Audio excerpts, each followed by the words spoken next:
out and stop gapping everything today. That was a wild system that came through. That was a lot of hail, a lot of water very fast. Put all of the village's stormwater management system to the test.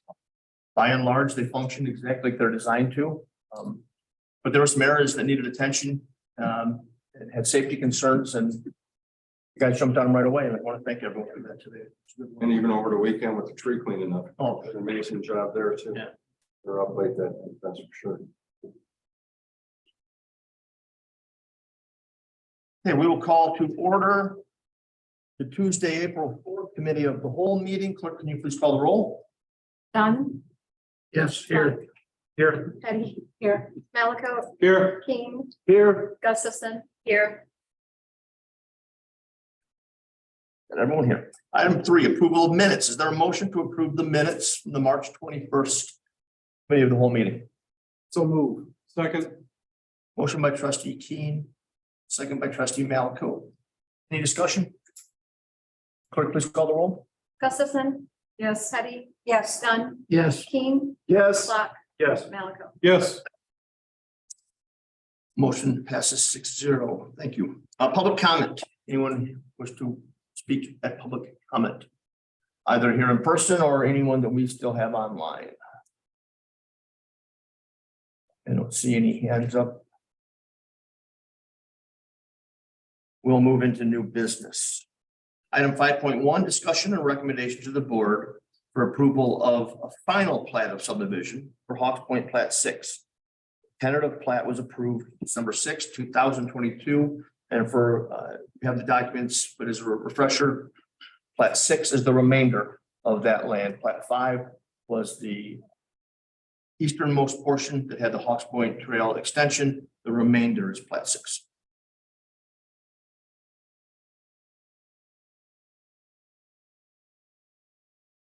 We'll start with the motion and make discussion from there. So moved. Second.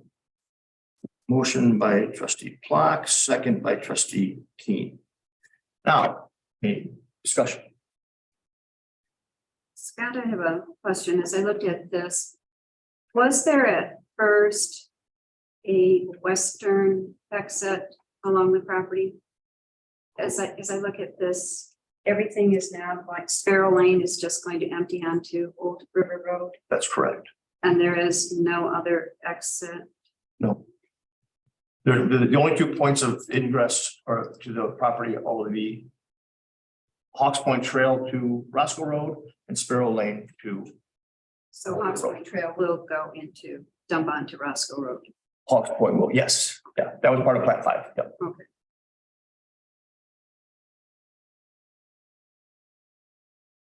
Which I happen to have.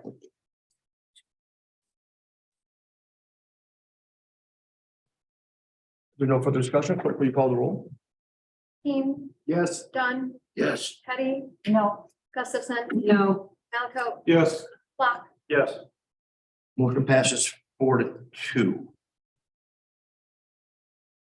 Item 5.2, discussion or recommendation to the board for approval of the 2023 Class D pavement patching bid package.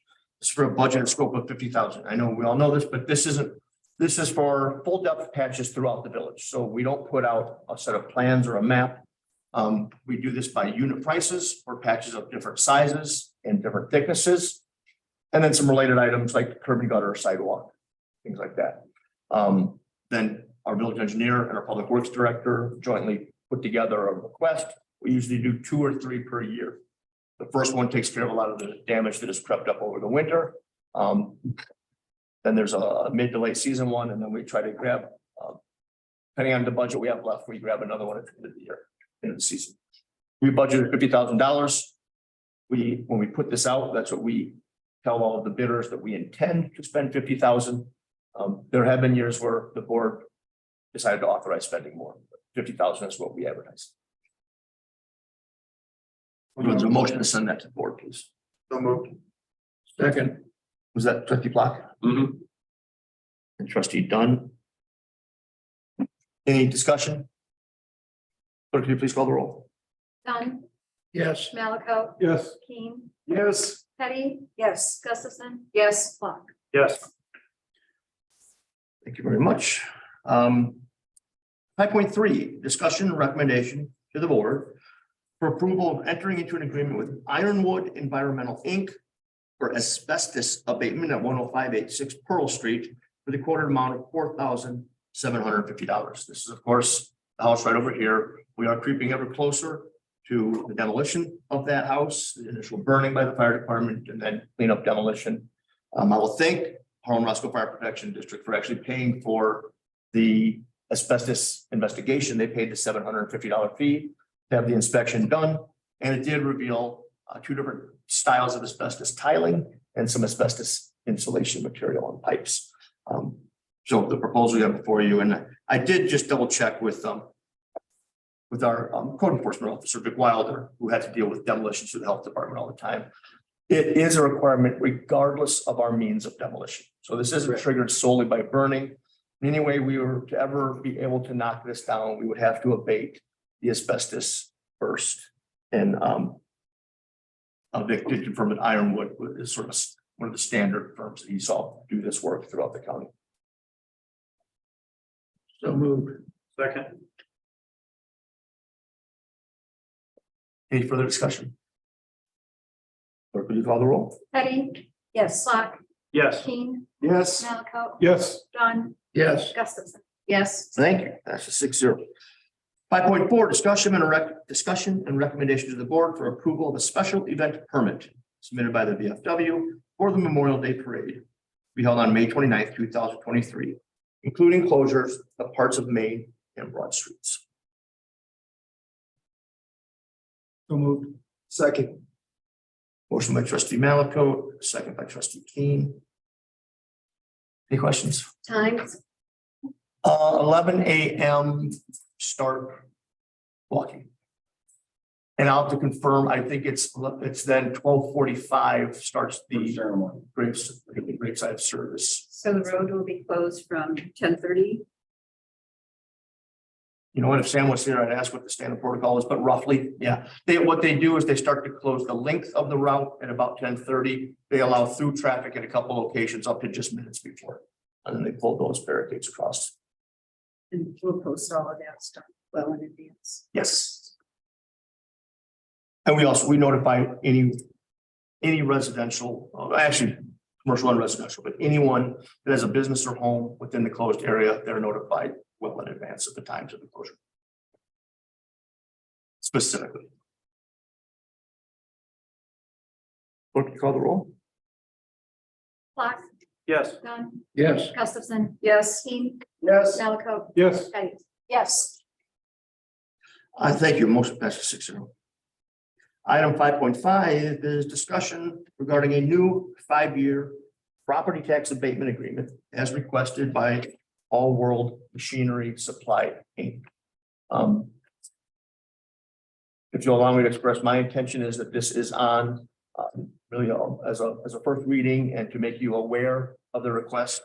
The request is initially made to the county through the county's application form. Then it kind of works its way through the other taxing bodies. This is something we've been talking about with the county and with the applicant for some time, although it only materialized to a formal request recently.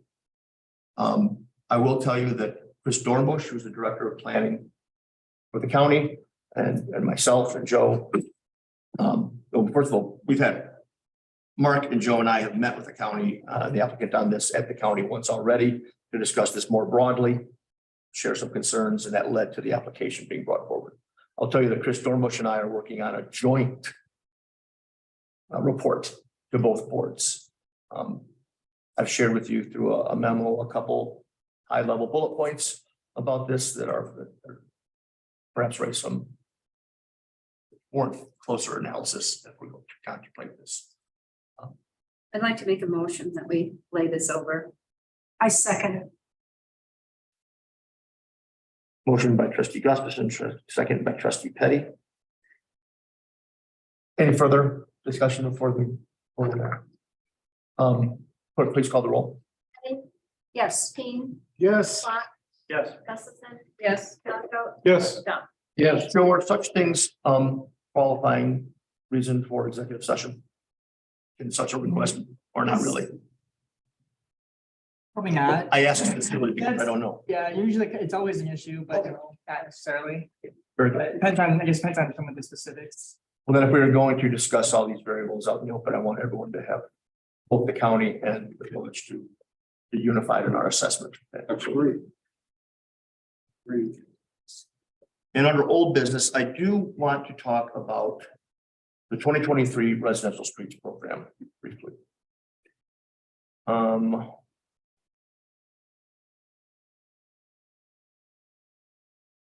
If this works and sharing my screen. Right, so if you recall, we did two scopes. We did, we have a section going through Upper Ridge Way, Applegate, and Sawmill Drive. And that is all followed really according to plan. We have uploaded in your drive as what we call a check plot, initial set of drawings that Fairground has put together. But I want to talk more specifically about the Chestnut Street, Broad Street, Harrison Street, downtown area. Collectively, we budgeted for the two projects, $2,045,000. Those are the engineer's estimate. The two projects combined, $2,045,000. Right now, with the 10% construction contingency of almost $200,000, the project is at $2,149,024. So we are $100,000 over estimate right now. That is largely, I think, attributable to adding, there is, in the downtown area, there are some sections of on-street parking that have some not insignificant area to them that weren't included in the initial cost estimate that have been. There may be other, Brandon's on, there may be other slight variables, but that seems to be the primary cost driver that takes us $100,000 over right now. Again, I'm somewhat relieved by the fact that they are, my concern is lessened because Fairground has been high on a lot of their unit price estimating lately, and there's a $200,000 contingency in there. But I'm going to talk about other potential cost factors that might come into this. One thing we have a multi-use recreational path that crosses a number of these streets that we'll be working on in the downtown portion of Roscoe. We did not factor in any ADA treatment of those in the initial cost estimate. Now, they're not true ramps. They are all at grade crossings. So we don't really have ADA ramp issues. But if you recall, we did add the concrete treatment to the radius of all intersections for this 2023 project.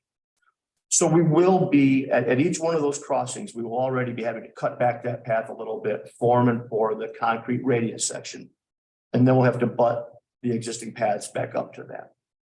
And one thing I think we should contemplate is adding in the ADA detectable warning strips. Those are those truncated domes that you see, and they're very strict. They're strictly defined by IDOT.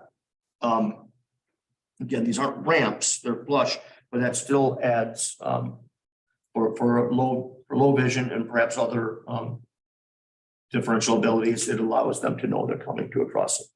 There's two different ways to do that. Once we're cutting these paths back, we can pour all that area in around a new detectable warning strip with asphalt, because the paths themselves are asphalt. Or we can make a clean cut back, say 5 feet from the intersection. And because we are now pouring concrete around the curves, the radius sections, we could do these in concrete. Brandon has provided me a breakdown of cost for either approach, doing it each one, and ask the truncated dome insert itself is $800. They're not cheap, but it is 8 foot wide by 2 feet deep. So 16 square feet of each of those at $50 a square foot. Doing it in asphalt is $500 each. Doing it in concrete is $1,000. There are 18 such locations, so boils down to adding either additional $9,000 to the project to do those in asphalt, or additional $18,000 to do it in concrete. The other thing I wanted to bring up, although as all I'm doing is saying how this has gotten more expensive, but we are only doing east-west roads right now. And as we're in there doing work, and as we have previously improved 2nd Street from Chestnut north. I just wanted to see if the board had any interest in trying to knock off any of the additional north-south connecting pieces. So either a couple blocks of First Street or Second Street would pick away from Chestnut North. We've already reconstructed Second, but we didn't do the blocks between Chestnut and Harrison. Also, where Harrison and recurves north to become Sixth Street.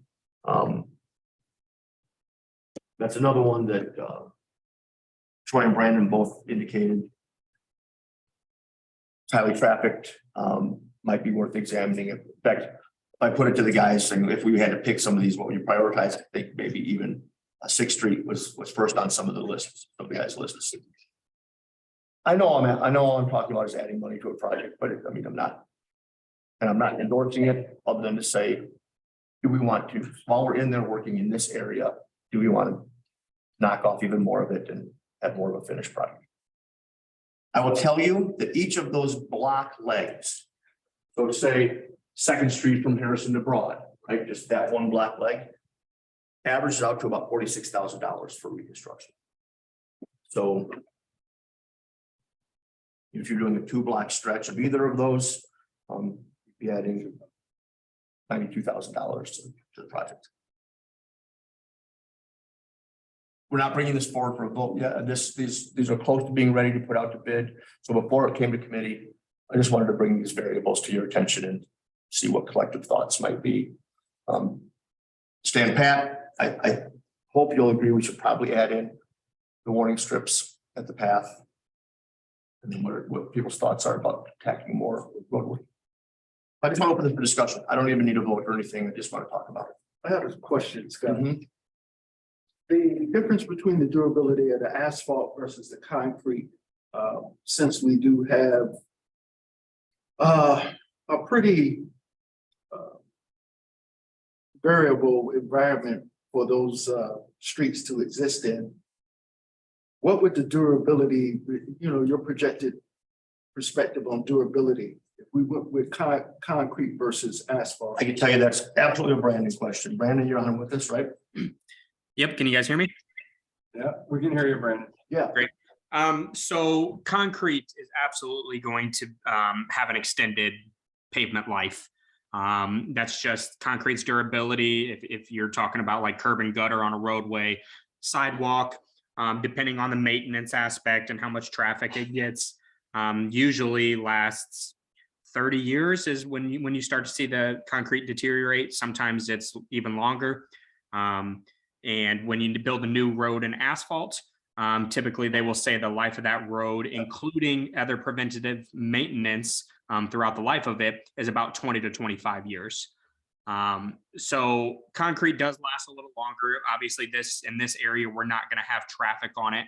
I think the only thing that we have is maybe some of the public works departments, utility vehicles, which plow the path. But we're not going to see any roadway traffic. It's going to be primarily foot and bicycle traffic. So, but just to answer the question, concrete does have a longer lifespan. I pulled up, I think this screen's being shared with everyone remotely too, right, Joe? So that's just, I brought up the intersection of Second and Chestnut is just a typical intersection in the area. All the curve section, all the radius portions Scott, of the road. Can you share? Can I do that here? Or you got that little pencil left on the screen? Bottom left of the screen is a little green. Annotate? Yep, It's not where it is, but I have one. Oh, okay. So let me, I can see it from, okay, here we go. Yep. Nice. that way everybody will be able to see it, just watching.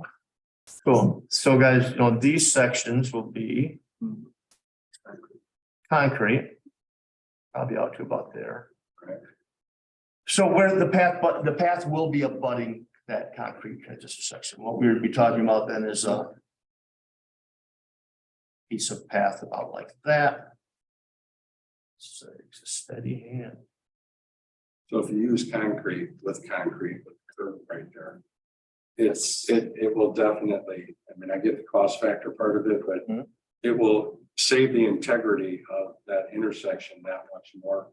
And anything joining up to it, which is where whenever you turn is the most pressure on any street, road, or anything. So, you know, in saying that, I'm sure Brandon would agree, concrete would probably be the best way to go. Yeah, that would probably be Fairgraham's recommendation, concrete. As Scott stated, we're already going to be pouring that flat shoulder through those radiuses and through the path, so the pavement will be torn up to place concrete, and it would be a little bit easier for the contractors as well to just pour that concrete transition as well while they're there. They can do that all in one shot. If they wanted to do asphalt, what they would do is they would pour that concrete shoulder, let that concrete cure enough, remove their forms, and then they would have to come back and place asphalt and probably hand compact that with plate compactors, which doesn't, I mean, usually when you're compacting asphalt, like on a roadway, you want to see rollers on that. But that's such a small area that they probably wouldn't use a roller in that section unless we specifically requested it. But even then you're taking the chance of damaging some of the existing path that we're tying into. So concrete, yeah, that would be our recommendation. We do understand it's, you know, more expensive, but the life of the pavement and Intersection and everything else would benefit from it. yep, that's exactly correct.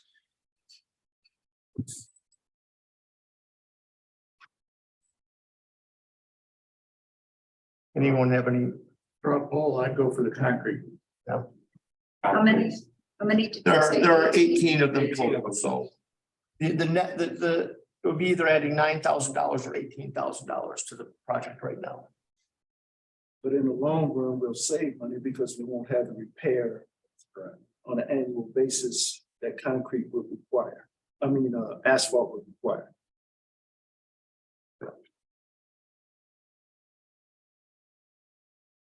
God, isn't that a snowmobile path? Depends. Some years it is, some years it isn't. Signs there. They more often than not use the other side of the street. We have had mixed opinions over the years as to whether they should be using the path or not. Snowmobile clubs have demonstrated some zealous use of their groomer in years, to the point where there was concern that the groomer would damage the path itself. So I think in recent years, we've had them use the north side of the street. I'm sorry, I'm trying on, this is a very unwieldy PDF size. I'm just trying to find. Okay, that's kind of a little sample here. You can see on the screen, that's an intersection. It's not one where there's a path coming, but you can see, I can annotate. That's the concrete area.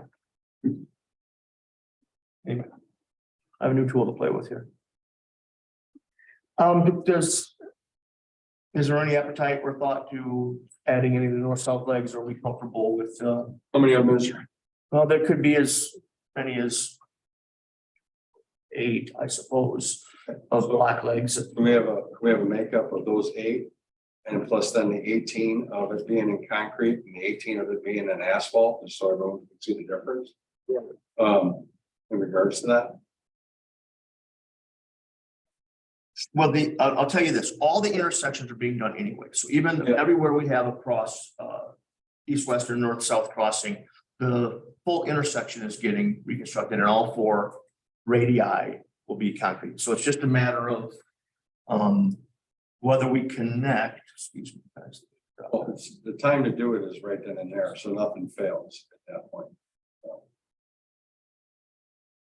what would it cost? How many did you say it was, Scott? 8? 46,000 per Yeah. block leg. So it's 8 times 46,000? Correct. Okay. And then you would have done essentially all of downtown. Right.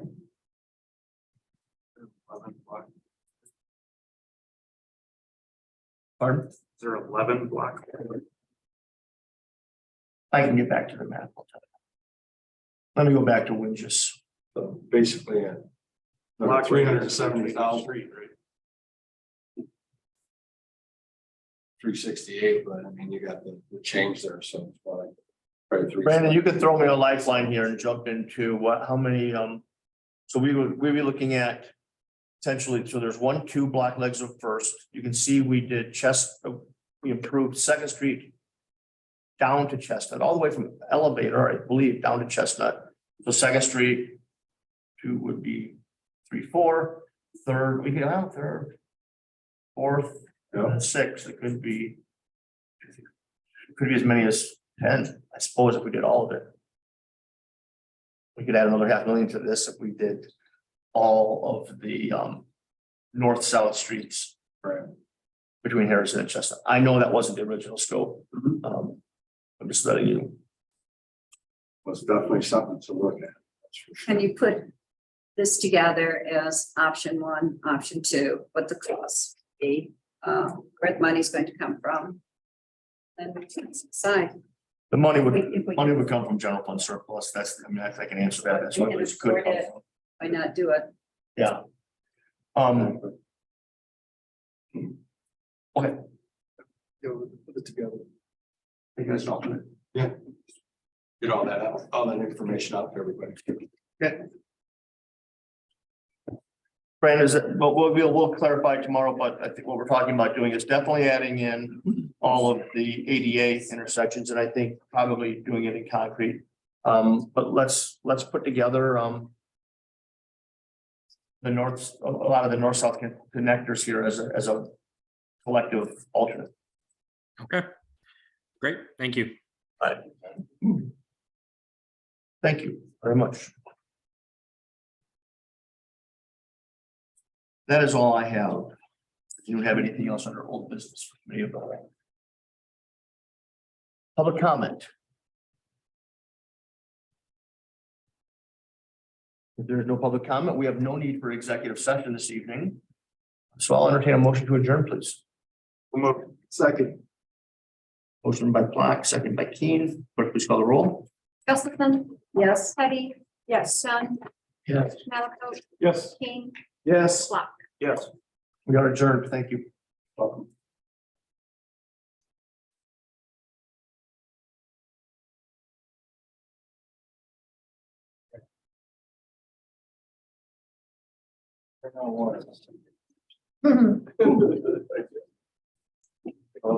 Carol, because you asked. I don't know why I had these.